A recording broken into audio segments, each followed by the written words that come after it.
Pemirsa, jelang tutup tahun, indeks harga saham gabungan hari ini bergerak cukup fluktuatif. Dan selama 2 hari kemarin sempat menguat cukup signifikan, mendekati level psikologis 7.000. Apa yang membuat IHSG 2 hari kemarin menguat dan bagaimana arah pergerakannya hari ini? Saya akan membahas lengkapnya bersama dengan analis pasar modal, sekaligus Deputy Head of Research Sukor Sekuritas, Paulus Jimmy. Pak Jimmy, selamat pagi. Selama 2 hari terakhir, IHSG ditutup menguat, Pak. Ini apa penyebabnya? Apakah penguatan ini bisa berlanjut sampai akhir tahun nanti?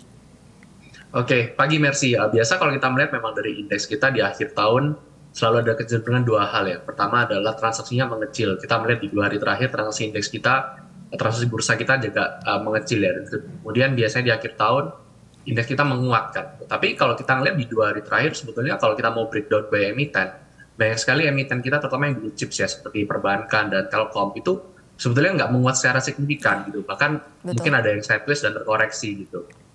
Baik, Pak, apakah ini penguatannya bisa berlanjut sampai akhir tahun 2022 dan bagaimana kira-kira pergerakan arah saham hari ini? Tadi pagi sempat menguat 0,1%, namun sekarang terjadi pelemahan 0,3%. Apakah akan terjadi aksi profit taking setelah kemarin ada penguatan lebih dari 1%, Pak? Kalau menurut kita bukan profit taking ya, karena kalau kita melihat di mungkin seminggu terakhir ya, pergerakan indeks ini kan sebenarnya cukup sideways ya. Maksudnya kalau kita melihat saham-saham yang biasa menjadi pendorong indeks seperti saham blue chip itu kan cukup sideways gitu. Di 2 hari terakhir malah yang banyak bergerak adalah contoh mungkin kemarin Goto ya. Goto ada rebound setelah kita lihat di bulan ini banyak sekali koreksi. Kemudian ada saham Bayan Resources ya yang memang masih belum dalam coverage kita di Sukor, tapi kalau kita melihat secara sekilas valuasinya juga memang cukup terkesan cukup tinggi ya gitu. Dan kalau kita cek Bayan ini kan per kemarin kalau data yang saya dapat bobot terhadap indeksnya itu sudah cukup tinggi, sudah hampir sebesar Telkom. Baik. Tuh, jadi dia menjadi penggerak indeks untuk beberapa hari terakhir. Baik, Pak, kalau kita lihat selama 1 pekan terakhir indeks harga saham gabungan sudah menguat 1,12%. Apakah ini window dressing, Pak? Atau apakah Bapak melihat window dressing ini dan juga Santa Claus rally ini terjadi di akhir tahun 2022? Karena kalau kita lihat di indeks global, ini justru tidak terjadi Santa Claus rally. Kalau menurut saya sih, kalau investor mau berharap di window dressing di akhir tahun ini kayaknya agak susah ya gitu. Karena kita lihat beberapa keadaan makro yang juga nggak mendukung gitu. Dan kalaupun memang market kita, terutama IHSG menguat hingga akhir tahun, tapi kalau memang pendorongnya adalah beberapa saham yang kita sebutkan tadi kan, jujur tidak terlalu banyak terefleksi terhadap return investor ya. Jadi kan terkesan agak semu gitu mungkin ya. Baik. Apa yang sebenarnya ditakutkan atau dikhawatirkan investor di tahun 2023, Pak, sehingga berhati-hati dan di akhir tahun ini kita tidak bisa berharap melihat window dressing maupun Santa Claus rally, Pak? Oke, sebetulnya sih kalau kita melihat di tahun 2023, story-nya mungkin semua udah pernah dengar lah ya, bahwa ada ketakutan akan resesi dan stagflasi gitu. Dan mungkin yang sekarang lagi banyak diperhatikan orang adalah apakah The Fed akan benar-benar mempertahankan terminal rate-nya di angka sekitar 5% untuk beberapa waktu yang akan datang. Karena kan sekarang semua orang tahu bahwa The Fed sedang menaikkan suku bunga, tapi semua orang sedang menebak apakah suku bunga akan dipertahankan atau mereka akan langsung pivoting di tahun depan. Begitu mereka melihat ekonominya tidak kuat atau akan terjadi potensi ada credit event di tahun depan. Baik, Pak. Kalau Bapak sendiri lebih cenderung melihat The Fed seperti apa, Pak? Apakah akan mempertahankan suku bunga tinggi atau mulai akan menurunkan suku bunganya di semester kedua tahun 2022? 2023 maksud saya, Pak. Kalau menurut prediksi kita dari Sukor, kita percaya bahwa kenaikan suku bunga kan masih terjadi ya di awal tahun depan, di semester pertama di tahun depan. Tapi kalau kita mungkin punya pandangan yang sedikit berbeda dari market pada umumnya. Kita percaya bahwa di semester kedua di tahun 2023, The Fed itu akan melakukan cut rate. Gitu. Jadi mereka dari setelah menaikkan, mereka nggak akan mempertahankan terminal rate-nya terlalu lama dan justru akan pivoting dengan cepat. Gitu. Kita prediksi akan ada pemotongan bunga sekitar 200 sampai 250 basis point di semester kedua dari The Fed. Baik, artinya apakah ini sentimen positif bagi indeks saham dan mulai bisa rally di semester kedua tahun depan, Pak? Ya, kalau memang skenario kita yang kita harapkan itu terjadi di semester kedua, seharusnya itu menjadi sentimen yang sangat baik untuk bursa global ya, termasuk bursa Indonesia. Dan juga mungkin terhadap beberapa nama komoditas, karena kita juga tahu bahwa komoditas itu juga banyak di-drive oleh liquidity yang ada di market gitu. Mungkin beberapa sektor, seperti sektor teknologi salah satunya bisa jadi sentimen positif untuk sektor teknologi ya di semester kedua di tahun depan. Menarik Pak kalau kita bahas per sektor nanti ada teknologi dan juga mungkin properti yang kita akan bahas dan juga terkait dengan saham energi Pak. Namun saya ingin tanya terlebih dahulu Pak terkait dengan kinerja IHSG selama 2 hari terakhir ini memang mencatatkan penguatan. Namun investor asing masih mencatatkan net sell atau jual bersih. Ini apa maknanya sih Pak dibalik perilaku investor asing yang terus menjual sahamnya di Indonesia? Oke, pertama kalau kita lihat secara historikal, memang kalau ada ketakutan terjadi resesi dan ketakutan akan resesi itu berubah menjadi financial crisis atau credit event, biasanya memang kita akan melihat banyak sekali outflow ya dari negara-negara berkembang kembali ke negara-negara maju asal dari investor asingnya gitu.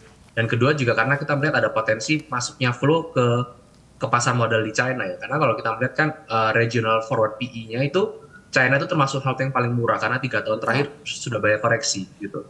Dan sekarang saat mereka reopening, outlook-nya berubah menjadi sangat bagus. Jadi memang ada ekspektasi akan ada masuknya fund ke sana sih.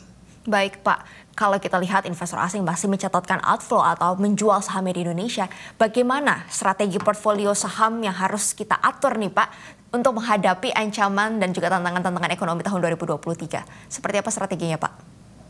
Oke, kalau tahun depan kita kalau berbicara tentang ketakutan resesi, kita akan hedging-nya ke gold ya salah satunya. Kita dari support cukup suka dengan gold. Mungkin di bursa kita proksinya adalah MBKA dan BRMS gitu. Karena kalau kita ngeliat kan gold biasanya selalu perform di saat jadi resesi gitu.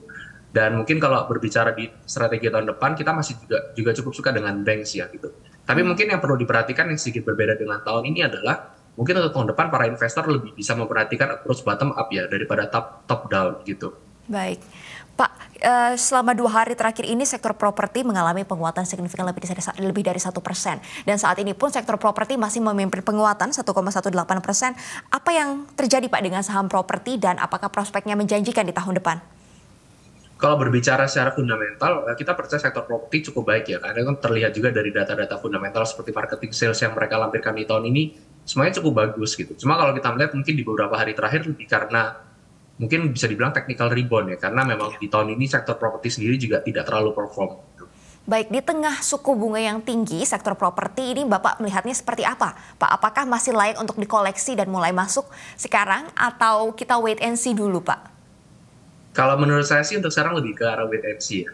Bukan karena masalah suku bunga ya, justru kita kan memprediksi di tahun depan semester kedua, saat The Fed menurunkan suku bunga, Bank BI juga akan mengikuti dengan ada pemotongan suku bunga. Gitu. Tapi lebih karena kita melihat tidak terlalu baik sentimen positif ke sektornya. Baik, Pak Jimmy juga tadi katakan kalau misalkan The Fed pada semester 2 tahun depan akan mulai menurunkan suku bunga, kemungkinan saham-saham yang tertekan selama ini seperti saham teknologi bisa kembali menguat. Nah, apakah saat ini kita bisa mulai mencicil saham-saham sektor teknologi yang sudah terkoreksi dalam Pak? Goto misalkan. Oke, kalau menurut saya untuk di harga sekarang investor lebih baik wait and see ya. Karena kan di semester pertama ke depan kita mengharapkan dan kita memprediksi akan terjadi banyak volatilitas di market ya gitu. Baik. Dan ini kan terutama yang akan terkena duluan salah satunya adalah saham teknologi gitu. Karena kan memang masih berakar dari sentimen suku bunga gitu. Baik Pak, apakah kita juga perlu menunggu laporan keuangan yang akan dirilis di pekan depan atau di bulan depan terkait dengan kinerja sepanjang tahun 2022 Pak? Kalau menurut kita untuk saham sektor teknologi memang sangat penting untuk melihat itu ya, pergerakan dari mungkin kondisi fundamental mereka bisa terlampir dari mungkin salah satunya dari revenue ya, karena kalau melihat earnings di saham teknologi yang kebanyakan masih membukukan net loss ya gitu. Baik. Dan memang salah satu sentimen positif untuk pergerakan di semester pertama di tahun depan untuk saham teknologi jika ada adalah memang laporan keuangan mereka gitu. Karena kalau dari sisi makro kita tidak melihat ada banyak sentimen di sektor teknologi. Baik, bagaimana dengan saham sektor energi Pak, terutama ini Bayan Resources yang sudah menguat sangat signifikan sepanjang tahun ini. Ini apakah masih layak untuk dibeli atau sudah sangat riskan untuk terjadi profit taking Pak? Oke, mungkin kalau untuk Bayan Resources karena pertama tidak dalam coverage kita di support, jadi mungkin saya cuma bisa bilang secara valuasi kalau kita bandingkan dengan perusahaan-perusahaan sejenis, mungkin terkesan cukup tinggi ya. Jadi mungkin kalau ada investor yang ingin trading, mungkin boleh melihat di technical analysis daripada fundamental analisisnya. Baik, bagaimana dengan prospek saham sektor energi di tahun depan Pak? Kalau kita lihat kinerjanya sangat cemerlang di tahun 2022 ini, bagaimana dengan 2023 Pak? Oke, ekspektasi kita terhadap beberapa komoditas ya. Mungkin kalau di Indonesia kan yang paling ramai adalah batu bara. Kita melihat batu bara itu average asumsi kita di tahun depan itu turun sih. Jadi kan kalau di tahun ini bisa di 380 sampai 400, kita di tahun depan di angka 280 karena kan mengikuti adanya penurunan demand ya dari slower economic growth secara global di tahun depan. Tapi bukan yang harus dipahami oleh investor bahwa angka 200-an, angka average goal 200-an itu angka yang sangat tinggi ya. Ini angka yang masih dalam commodity super cycle gitu. Baik, sekarang harganya masih sekitar 400-an ya Pak, dan Bapak prediksi tahun depan harga batu bara di $280 per metrik ton. Strateginya apa Pak bagi yang memegang saham-saham di sektor energi ini? Untuk saham di sektor energi biasanya terutama dari batu bara ya, karena mereka terkenal rajin bagi dividen. Meskipun tahun depan dari harga komoditasnya akan turun, bagi kita melihatnya dividennya juga akan cukup sangat besar ya. Mungkin kalau dibandingkan secara historikal masih menjadi hal yang paling besar di tahun depan juga. Gitu. Baik, di tengah adanya tantangan ancaman resesi ekonomi di berbagai negara tahun 2023, sektor apa lagi nih Pak yang resilient dan bisa dicermati oleh pelaku pasar untuk jadi portfolio sahamnya Pak? Oke, kalau kita mungkin lebih approach-nya ke bottom up ya tahun depan ya, karena untuk sektor berbicara sektor makroekonominya kan agak susah gitu. Ya. Mungkin kalau sektor tadi ada perbankan, kemudian ada metal mining, terutama dari gold dan nikel ya. Kita cukup suka dengan nikel sih sebetulnya. Proksinya adalah MDKA salah satunya.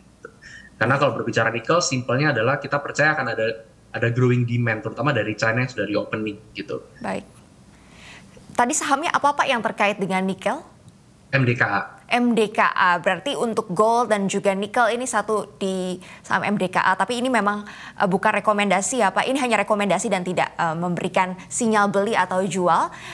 Ini tetap harus dianalisa oleh investor masing-masing. Terakhir Pak, untuk tahun depan kan juga akan mendekati tahun politik di tahun 2024. Kira-kira saham apa yang akan diuntungkan dengan adanya kontestasi politik dan juga mungkin kampanye-kampanye yang akan dilakukan oleh para pejabat negara? Oke, biasanya kalau berbicara di tahun politik ada beberapa industri yang mungkin penjelasannya tidak bisa terlalu fundamental ya, tapi biasa di beberapa industri seperti media dan mungkin nama-nama consumer goods biasanya terjadi penguatan sih. Baik, media dan consumer goods artinya saham-saham sektor non-cyclical ini bisa menjadi perhatian dan juga tadi Bapak katakan saham consumer goods dan juga saham media. Baik, terima kasih. Pak Jimmy, untuk akhir tahun target IHSG di angka berapa Pak? Untuk akhir tahun ini mungkin angka kita di angka sekitar 6.900-an ya, nggak jauh dari harga sekarang sih. Mungkin ke 7.000 Pak di akhir tahun ini? Sangat mungkin, tapi bukan berarti ke 7.000 dan saham-saham big caps-nya yang naik ya. Mungkin lebih ke ada beberapa nama yang kita sebutkan tadi sih. Baik, terima kasih Pak Paulus Jimmy untuk waktu dan kesempatannya memberikan insight-nya pagi hari ini. Sukses dan sehat selalu Pak, terima kasih. Thank you, merci.